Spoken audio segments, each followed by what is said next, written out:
세단이 자동차의 기본이자 정석으로 여겨지던 시절은 이제 옛말이 됐습니다.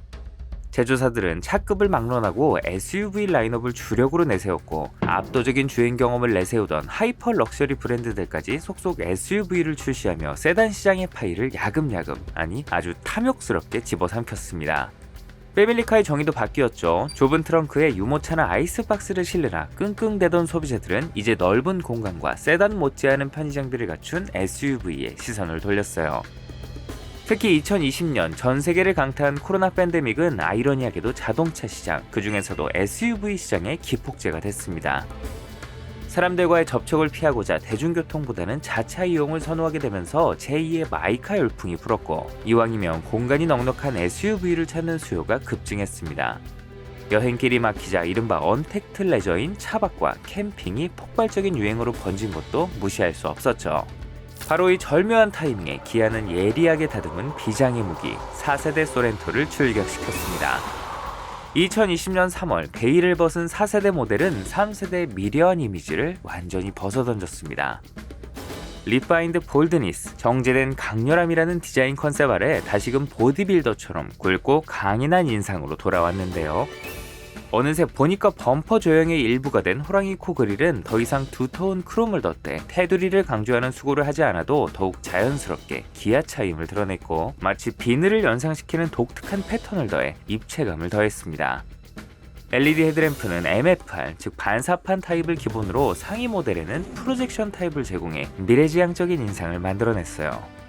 특히 LED 주간주행 등은 앞서 K7 프리미어에서 먼저 선보인 라디에이터 그릴로 파고드는 독특한 형상으로 이 차의 존재감을 끌어올렸습니다. 프로젝션 램프 사양은 이게 방향지시 등 역할까지 동시에 수행하죠. 옆모습은 이 차의 백미였습니다. 전륜구동 기반임에도 불구하고 프론트 오버행을 최대한 줄이고 휠베이스를 크게 늘려 역동적인 비레미를 완성했어요. C필러 하단에서 솟아오른 상어 지느러미 모양의 은색 가니쉬와 프론트 팬더에 붙은 방열구 모양의 장식은 자칫 둔해 보일 수도 있는 측면의 역동감을 더해줬고 이 차만의 개성도 부여했습니다. 여기에 20인치에 달하는 대구경 알루미늄 휠, 특히 새로 추가된 하이브리드 모델도 공력 성능을 핑계로 투박하게 디자인된 것이 아닌 일반 내연기관 모델에서도 탐을 낼 만한 스포티한 디자인의 전용 휠을 선보여 소비자들에게 좋은 반응을 얻었습니다. 후면부는 북미 시장을 휩쓴 상위 모델 텔루라이드를 연상시키는 세로형 테일램프, 각을 잡은 트렁크 패널과 범퍼 디자인으로 앞모습과 옆모습의 단단하고 묵직한 조형미를 그대로 이었습니다. 램프의 면적이 줄어들면서 차가 더욱 넓어 보이는 효과는 덤이었고요. 레터링 역시 트렁크 중앙에 과감하게 배치해 자신감을 드러냈고, 리어 와이퍼를 스포일러 안쪽으로 숨겨 깔끔한 디테일을 완성하는 센스를 보여줬죠. 전체적으로 당당하고 남성적인 매력이 철철 넘치는 디자인으로 늘씬하고 유려하긴 했지만 한편으로는 어딘가 유약해 보이고 MPV스럽기도 했던 전작과 비교하면 훨씬 SUV에 걸맞는 생김새였습니다. 직전 3세대 더 뉴 소렌토의 디자인이 워낙에 훌륭했기 때문에 출시 초반에는 전작만 못해 보인다는 일부 의견이 있긴 했지만, 그래도 신형은 신형이죠. 압도적인 인기를 누리며 성공적인 세대 교체를 인정받았습니다. 실내는 외관의 강인함과는 또 다른 첨단 감각과 고급감이 돋보였습니다. 수평형 레이아웃과 계단식으로 구성한 대시보드로 전작의 안정감도 그대로 이었어요.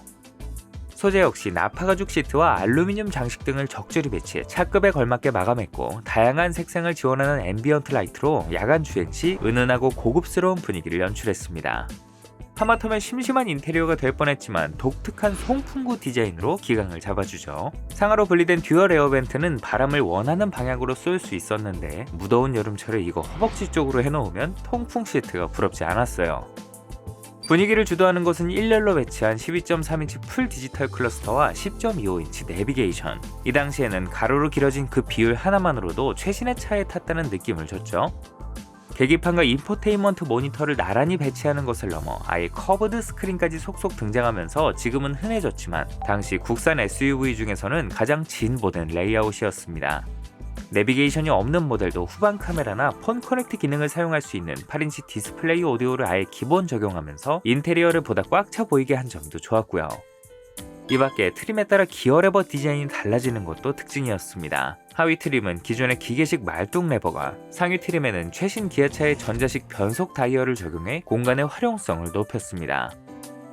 이외에도 헤드업 디스플레이, 스피커 개수가 12개로 늘어난 크렐 프리미엄 사운드, 내장형 블랙박스 빌트인 캠은 물론 스마트폰만으로 차량을 이용할 수 있게 하는 디지털 키나 직접 타지 않고도 차를 앞뒤로 움직일 수 있는 원격 주차 보조 시스템 같은 그룹의 최신 편의 및 첨단 사양이 대거 투입됐습니다. 하이패스 단말기가 오버헤드 콘솔로 이동하면서 얄쌍해진 룸미러도 눈에 띄었죠.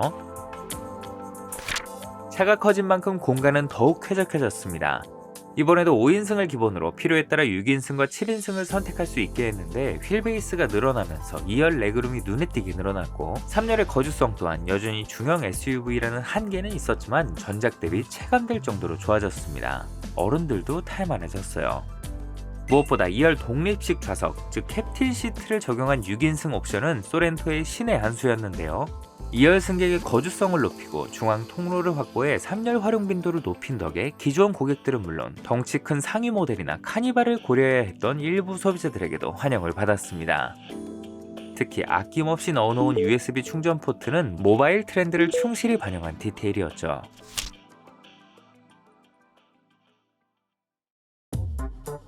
보니다레의 변화 역시 상당했죠. 그룹의 주력 파워트레인 두 가지를 소렌토를 통해 처음 선보였습니다.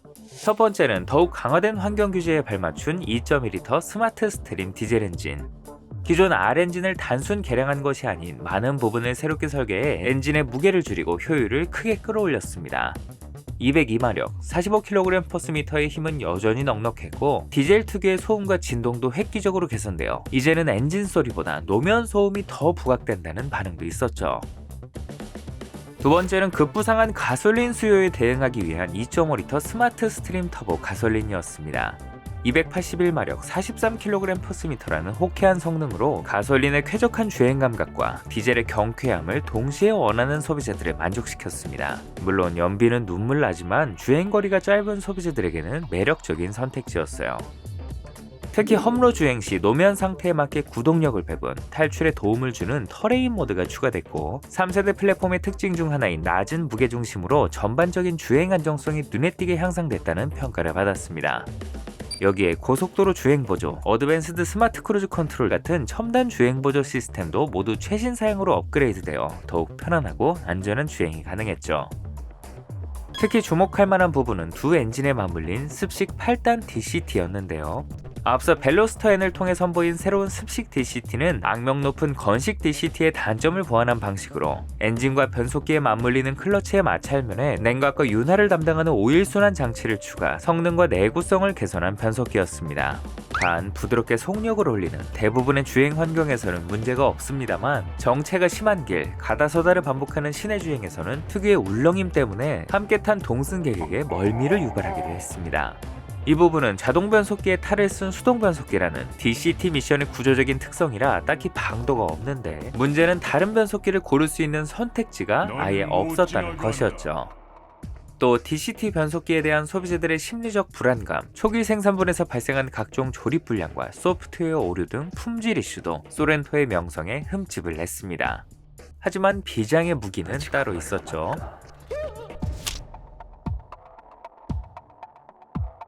이런 아쉬움을 해결해준 것이 바로 국산 중형 SUV 최초로 적용된 하이브리드 모델이었습니다. 6단 토크 컨버터가 결합된 1.6L 터보 하이브리드 시스템은 그 낮은 배기량으로 덩치 큰 SUV를 감당할 수 있겠냐는 우려가 있었지만 180마력의 엔진과 44.2kW의 전기 모터가 합쳐져 시스템 출력 230마력, 35.7kg/m라는 준수한 성능을 발휘하면서 이만하면 문제없다는 평가를 받았습니다. 무엇보다 전기 모터 특유의 초반 토크 덕분에 실용 영역에서의 가속감이 경쾌했고 정체 구간이 많은 도심 주행에서 빛을 발하는 연비로 디젤의 완벽한 대안이 됐죠. 괜시리 기분 좋은 저렴한 자동차세, 하이브리드 특유의 정숙성은 말할 것도 없고요. 다만 출시 직전 웃지 못할 촌극이 벌어졌습니다. 정부의 에너지 소비 효율 기준을 약간의 차이로 충족하지 못해 친환경차 세제 혜택 대상에서 제외돼버린 건데요. 사전 계약 하루 만에 1만 대가 넘게 계약될 정도로 폭발적인 반응을 얻었지만 어처구니 없는 이유로 100만 원이 훌쩍 넘는 세제 혜택을 받지 못하게 됐고 사전 계약 고객들은 당황을 금치 못했습니다. 작게 말해. 기아는 부랴부랴 계약을 중단하고 기존 계약자들에게 차액을 전액 보상해주겠다는 결단을 내렸습니다. 회사 입장에서는 수백억 원의 손실을 입었지만 그나마 적절한 대처로 더 이상의 망신을 당할 일은 없었죠. 한편 출시 이듬해인 2021년 하반기 2022년형 연식 변경 모델이 출시되면서 변화가 찾아왔습니다. 가장 큰 특징은 기아의 새로운 브랜드 엠블럼이 적용된 것이죠. 기존의 타원형 로고가 촌스럽다는 지적이 많았는데 테두리를 없앤 심플한 새 로고가 소렌토의 강인한 디자인과 찰떡 궁합을 이루며 디자인 완성도를 한층 끌어올렸습니다. 이 시점부터 하이브리드 모델에도 최상위 트림인 그래비티가 추가되어 디자인 선택지를 넓혔고 원격 스마트 주차 보조 등 선호 사양을 확대 적용해 상품성을 강화했습니다. 말 그대로 없어서 못 파는 차가 돼버려 대기 기간만 1년이 넘어가기 시작한 것도 이 무렵부터였어요.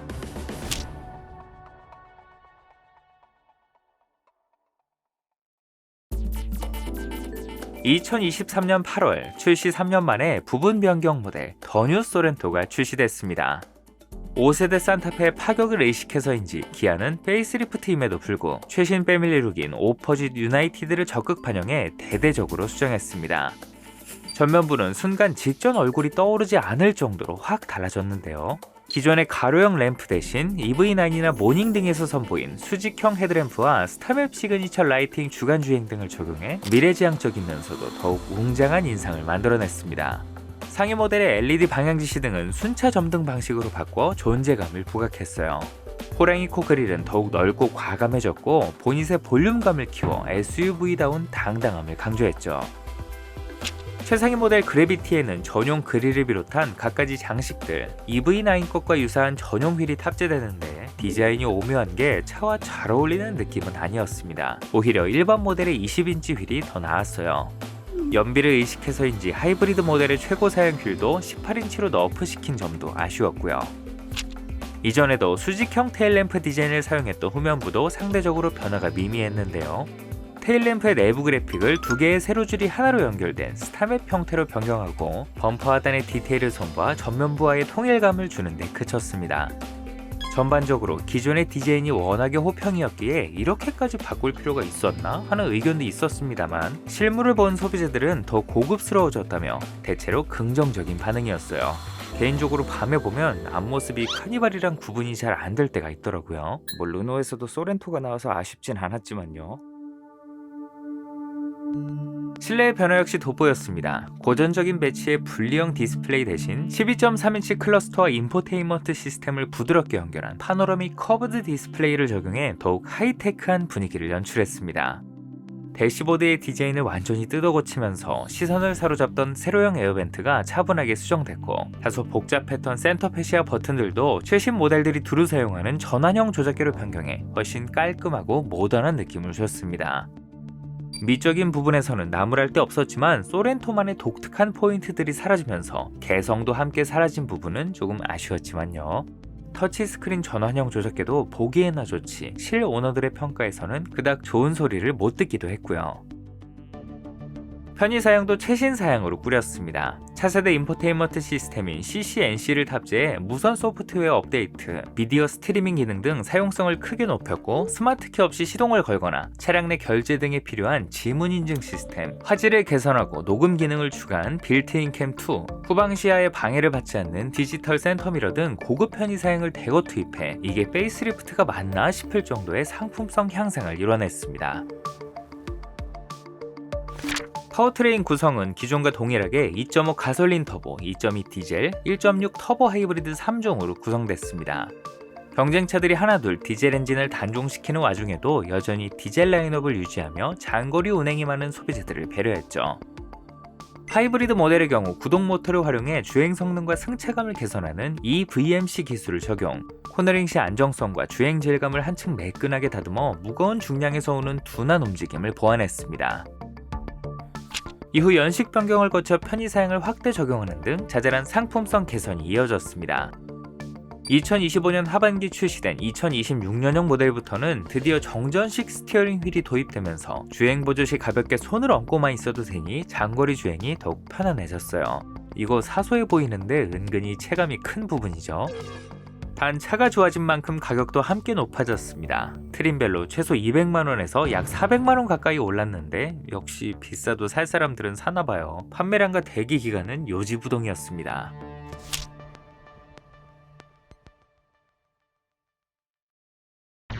4세대 소렌토의 성적표는 그야말로 압도적입니다. 출시 첫 해인 2020년 국내에서만 82,000여 대, 2023년에는 무려 85,000여 대를 판매하며 산타페를 압도적인 격차로 두르고 국내 SUV 1위를 차지하는 기염을 토했습니다. 가장 강력한 경쟁차인 산타페가 못생겼다는 이유로 외면받을 때 모난 구석 없는 소렌토가 그 반사이익을 톡톡히 누리며 국민 SUV의 타이틀을 거머쥐었죠. 4세대 소렌토의 성공은 단순히 많이 팔렸다는 것을 넘어 대한민국 자동차 시장의 주류가 세단에서 SUV로 그리고 디젤에서 하이브리드로 넘어갔음을 보여주는 상징적인 사건이기도 했습니다. 하이브리드 모델의 판매 비중이 70%를 상회할 정도로 친환경차 대중화를 이끌었죠. 전동화 모델이 압도적으로 판매되는 건 이후 등장한 산타페와 르노 그랑콜레오스에서도 동일하게 나타난 현상이었습니다. 하지만 인기가 너무 많아도 문제입니다. 반도체 수급난과 맞물려 한때 소렌토 하이브리드의 출고 대기 기간은 18개월, 입대 전에 계약하고 전역 후에 받는다는 말이 우스개가 아니었어요. 심지어 아직 차를 받지도 못했는데 연식 변경이나 페이스리프트가 이루어지면서 계약 갱신을 하는 경우가 허다했습니다. 이 때문에 한때 중고차 시장에서는 중고차가 신차보다 더 비싼 가격에 거래되는 가격 역전 현상까지 벌어졌습니다. 주행거리 1만 킬로미터 미만의 중고차가 신차 가격보다 200에서 300만원 더 비싸게 팔려도 매물이 없어서 못 파는 상황이었으니까요. 지금도 감가 방어율은 국산차 중 단연 최고 수준을 자랑하며 감가상각에서 자유로운 차라는 영광스러운 타이틀까지 얻었습니다. 해외에서의 반응도 뜨거웠습니다. 주력 시장 북미에서는 플래그십 텔루라이드와 함께 기아 SUV 전성시대를 이끌었습니다. 2021년 미국에서만 8만 대 이상 판매됐고 유럽 시장에서도 플러그인 하이브리드 모델을 중심으로 호평받으며 각종 올해의 차상을 휩쓸었습니다. 전문 매체와 소비자들은 디자인, 공간, 성능, 가격 모든 면에서 가장 균형 잡힌 차라며 소렌토의 상품성을 높게 평가했죠. 지금까지 기아의 대표 SUV 소렌토에 대해 알아봤습니다. 거칠고 투박했던 기존 보디온 프레임 시절부터 지금의 세련되고 유려한 하이브리드 SUV에 이르기까지 기아가 걸어온 기술적 진보와 디자인의 혁신이 이 소렌토라는 브랜드 안에 고스란히 담겨 있는데요. 단순히 라인업의 허리를 담당하는 차종을 넘어 시대가 원하는 바를 가장 기민하게 읽어내며 소비자들과 어떻게 호흡해왔는지를 보여주는 상징적인 모델이라고 할 수 있습니다. 가장 치열한 전쟁터인 중형 SUV 시장에서 또 피를 나눈 형제인 현대 산타페에 맞서 끊임없이 도전하고 혁신했던 소렌토는 어느새 대안이 아닌 시장을 선도하는 표준이 됐죠. 하지만 영원한 1등은 없겠죠. 전동화 시대를 맞아 경쟁차들이 소렌토의 자리를 위협하고 있는데 과연 다음 세대 소렌토는 또 어떤 혁신으로 우리를 놀라게 할까요? 앞으로도 대한민국 대표 SUV의 자리를 굳건하게 지킬 수 있을까요? 다음에도 흥미로운 이야기로 돌아오겠습니다. 사소하지만 궁금한 자동차 이야기 멜론 머스크였습니다.